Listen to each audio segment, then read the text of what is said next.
Ja, grüßt euch Leute. Hallo und herzlich willkommen zu einem neuen Video auf unserem Kanal. So, das ist jetzt Versuch Nummer 5, dass ich mit dem Video anfange, weil es kam immer wieder was dazwischen. Von daher versuche ich jetzt nochmal mein Glück und versuche euch natürlich das Thema rüberzubringen. Ja, heute geht es um Hivemapper bzw. um die Hivemapper B. Der eine oder andere von euch wird sicherlich auch die E-Mail schon bekommen haben. Und ich möchte heute in diesem Video erklären, was jetzt passiert, wie es weitergeht etc. Und bevor wir aber genau auf das Thema Hivemapper B eingehen, gucken wir uns nochmal ganz kurz das Projekt an, für alle, die jetzt quasi neu dabei sind. Also Hivemapper ist ein Kartierungssystem. Ihr könnt euch das ähnlich vorstellen wie Google Maps. Das heißt, man versucht mit Dashcam im Fahrzeug eine eigene Karte aufzubauen, weltweit natürlich. Und ihr bekommt halt eben für gefahrene Kilometerereignisse halt eben Belohnung in Honey Token. Auch den gucken wir uns gleich nochmal an. Ja, klingt erstmal relativ einfach, ist auch nicht übelst kompliziert. Ja, von daher, ihr könnt auf jeden Fall gespannt sein. Ja, die Seite dazu ist bmaps.com. War vorher mal hivemapper.com. Hivemapper ist das Unternehmen. Dadurch, dass jetzt alles auf Bees halt eben ausgelegt wird, ist die Seite bmaps.com. Ihr seht halt eben die am schnellsten und das am schnellsten wachsende Kartierungsunternehmen der Geschichte. Aktuell haben sie 27% global abgedeckt, 343 Millionen Kilometer abgefahren. Davon sind 16 Millionen unique, das heißt einzigartig. Das heißt, richtig ein voller Datensatz sozusagen. Karte erkunden. Wir gucken es uns auch gleich nochmal an. Führende Unternehmen im Bereich Technologie, Automobilkartierung, Immobilien, öffentlicher Sektor draus, vertrauen uns. Gucken wir uns auch gleich nochmal an, was damit gemeint ist. Hier seht ihr auch mal ein Beispiel. So könnte letztendlich die BI aussehen, beziehungsweise die Dashcam prinzipiell. Und hier seht ihr mal 3 Use Cases aus dem Projekt. Das eine ist halt eben das 3D-Mapping. Das heißt, ihr seht hier ähnlich wie LiDAR, wo man halt eben 3D-technische Aufnahmen machen kann, also Aufnahmen so rum. Objektlokalisierung. Ihr seht es hier nochmal etwas genauer. Zum Beispiel können Ampeln aufgezeichnet werden, die werden mit in der Map hinterlegt. Das heißt, ihr könnt in der Map halt eben auch sehen, wo stehen Ampeln etc. Und halt eben KI-Ereignis-Erkennung sozusagen. Das heißt, hier kann halt eben gucken bei abruptes Bremsen, Ausweichmanöver etc. Das ist aber alles noch so ein bisschen dahingestellt. Das wird sicherlich noch so ein Stück weit auch kommen in der nächsten Zeit. Wir gehen ja auch mit der Technik mit. Ja, ja diese Use Cases sozusagen, Innovatoren führender Branchen vertrauen uns. Das heißt, Automobilindustrie ist mit drin, Navigation, Logistik, Regierung, Stadt, Versicherung, Immobilien. Und es gibt natürlich auch eine AI-Pipeline. Es wird jetzt das meiste mit so auf AI gebaut. Ihr seht hier prinzipiell basiert das auf Dashcam-Basis, das heißt auch Bilder auf Straßenebene, Zugkarte, KI, was auch immer damit gemeint ist, wahrscheinlich auch die KI-Funktionalität, also AI und dann Kartenfunktion generieren, ist ja ganz klar. Das ist halt eben auch der Hauptgrund, warum es Hivemapper bzw. die Dashcams da letztendlich auch gibt. Ja, dann haben wir noch die Datenschutz durch Technikgestaltung. Ihr seht hier verschwommene Menschen, verschwommene Fahrzeuge. Ich habe es übersetzt, es ist blurred. Das heißt, man sieht weder Menschen noch Fahrzeuge. Geht halt eben auch so mit um den Datenschutz. Ich weiß, es ist relativ schwierig. Hier in Deutschland könnt ihr mit einer Hivemapper Dashcam fahren. Ihr müsst euch nur diesen kleinen Zettel runterladen, in der Autoscheibe legen, dass ihr eine Hivemapper Dashcam aktiv habt. In anderen Ländern sieht es ein bisschen anders aus. Wir hatten den Tag in der Community die Thematik wegen Österreich. Ich glaube, da ist es straffer von der Regelung. Ich glaube, das sind Dashcams allgemein verboten. Ich bin mir nicht zu 100% sicher. Ja, da müsst ihr euch bitte nochmal selbst informieren, was bei euch letztendlich gilt. Ja, wo wir gerade beim Thema Community sind, kurz ein Shoutout. Wir haben einen Telegram-Kanal. Den Link dazu findet ihr in der Videobeschreibung. Kommt einfach mit rein. Das sind jetzt über schon 200 Leute mit bei uns am Start. Das heißt, hier wird auch unter anderem über das Thema Hivemapper diskutiert, auch über Mining. Wir haben auch Caspar-Themen mit dabei, alles rund um Deepin. Also wenn ihr halt eben Bock habt, kommt mit rein, kostet euch nichts, ihr könnt mitdiskutieren. Ja, alles kein Problem. Ja, genau, also haben wir uns jetzt angeschaut, die Use Cases sozusagen, das heißt, Use Case kurz angeschaut, kurz angerissen. Ihr könnt halt eben auch hier nochmal die jeweiligen Use Case durchklicken. Ich meine, wir müssen uns das jetzt nicht alles im Detail anschauen, das würde auch den Zeitrahmen sprengen, sage ich jetzt mal. Von daher, guckt es euch an, bmaps.com ist die Website. Ja, hier auf der Seite seht ihr quasi die Mapping-Area so oder so ähnlich sieht das aus, beziehungsweise ihr seht jetzt hier, was erfasst wurde. Ihr seht, hier sind Ampeln drin, Verkehrsschilder wurden hier dementsprechend aufgenommen. Ja klar, die Karten selber ist klar. Ihr seht hier Ampeln, hier darf man nicht rechts abbiegen, Einbahnstraße. So wird es halt eben auf dieser Ebene kartiert sozusagen. Da gibt es natürlich noch diesen Live-View. Ich habe gar nicht, ob ich jetzt mal ein Beispiel dafür am Start habe. Genau, jetzt hier zum Beispiel hier ist mal so ein Live-View, ähnlich wie bei Google Street View. Das heißt, im Vergleich seht ihr Google. Die Aufnahmen sind halt eben schon relativ alt, weil die Google-Fahrzeuge können ja nicht überall sein, und ihr seht hier quasi B-Maps. Das heißt, genau dieselbe Lokation, so sieht es aktuell aus. Ja, das heißt, da ist B-Maps schon ein Stück weit voraus. Ja, so sieht die Map aus. Die könnt ihr euch natürlich auch nochmal anschauen.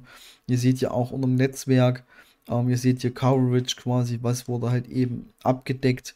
Na, das bezieht sich jetzt nur auf B. Und hier seht ihr auch nochmal quasi diejenigen, die das nutzen. Das sind jetzt die Testgeschichten sozusagen. Ihr seht zum Beispiel hier auf der einen Seite die ganzen Fahrer, beziehungsweise ihr seht die ganzen Stationen. Ihr seht auch hier, es sind insgesamt aktuell 154.517 Leute mit am Start, die halt eben im Netzwerk unterwegs sind. Seht ihr alles hier.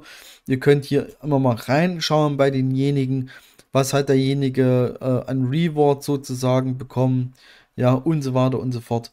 Wie gesagt, guckt es euch an. Und bitte do your own research, ganz wichtig.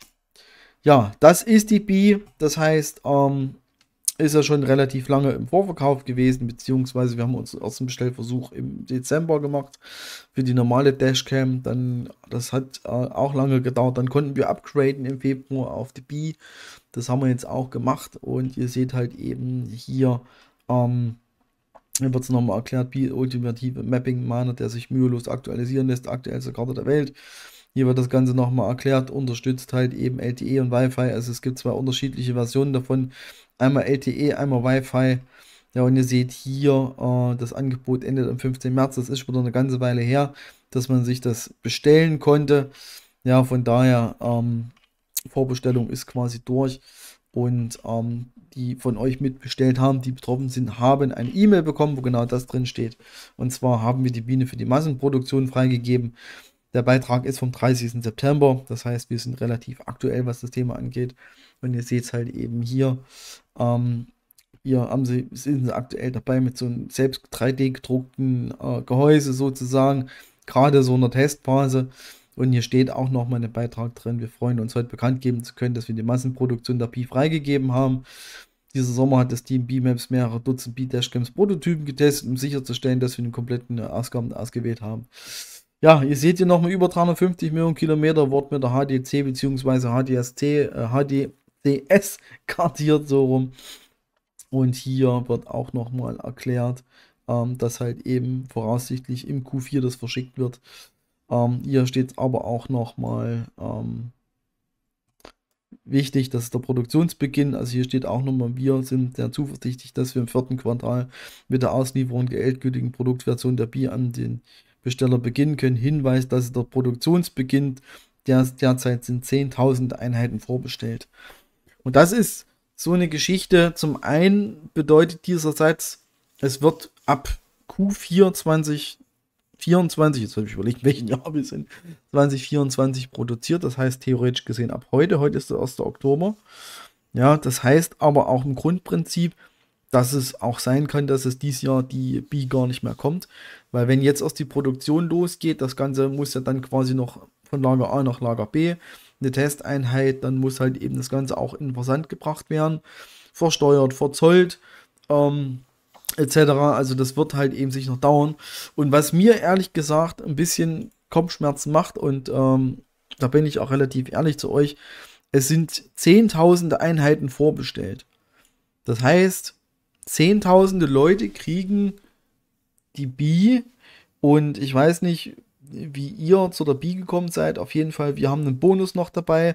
Das heißt 2.000 Kilometer fahren und 3.500 oder 4.000, also 2.000 Kilometer fahren und 3.500 oder 4.000 Honey-Token gibt es kostenlos dazu, quasi, wenn man 2.000 Kilometer gefahren hat. Und das wird natürlich jetzt, wenn nur jeder Zweite genau das gleiche Angebot hat, also wenn 5.000 Leute auch diese 4.000 oder 3.500 Bi bekommen, dann sind auf einmal 20 Millionen Bis, quasi nicht Bis, sondern Honey-Token weg. Und das wird natürlich ganz schön krass sich auf den Kurs auswirken. Also da wird der Kurs wahrscheinlich auch, meiner Meinung nach, auch ordentlich in den Keller gehen. Also wenn ihr mal seht hier, ich hatte es vorhin noch mal kurz ausgerechnet, falls hier wirklich nur 5000 Einheiten die 4000 Belohnung bekommen, dann seht ihr, da sind wir bei 20 Millionen Honey Token. Und da seht ihr hier, was da quasi, was das für ein Einschnitt macht. Und das sind eine oder 1,2 Millionen Euro grob umgerechnet. Das wird sich wirklich sehr, sehr schlecht wahrscheinlich auf den Kurs auswirken. Das ist jetzt mein Gedanke aktuell, ja, wo ich sage, okay, könnte schwierig werden. Die andere Seite ist, wenn man sich mal den Kurs anguckt, beziehungsweise guckt, was passieren kann. Letztes Jahr zum Beispiel, wenn ihr hier seht, wir hatten hier, was war sogar dieses Jahr, ich glaube, das hat hier im November irgendwann angefangen oder im Dezember, genau.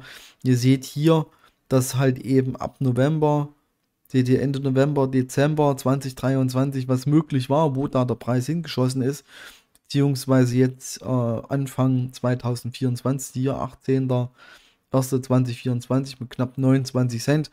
Wir sind aktuell bei 5. Das heißt, falls der Kurs nochmal so hoch geht, kann das richtig gut sein. Und gerade für alle Hodler, wenn man zum Beispiel hier ordentlich hodelt, also die Token hält, hätte man hier richtig zu dem Zeitpunkt ordentlichen Profit mitnehmen können. Ja, also das ist auf jeden Fall schon mal eigentlich eine relativ gute Geschichte. Ja, genau wie bei uns ist von 4000.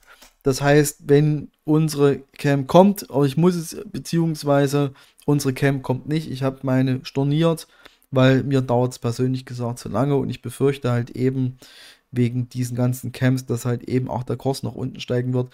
Das heißt, aktuell würden wir oder ich einen Bonus von 235 Euro bekommen für die 4000.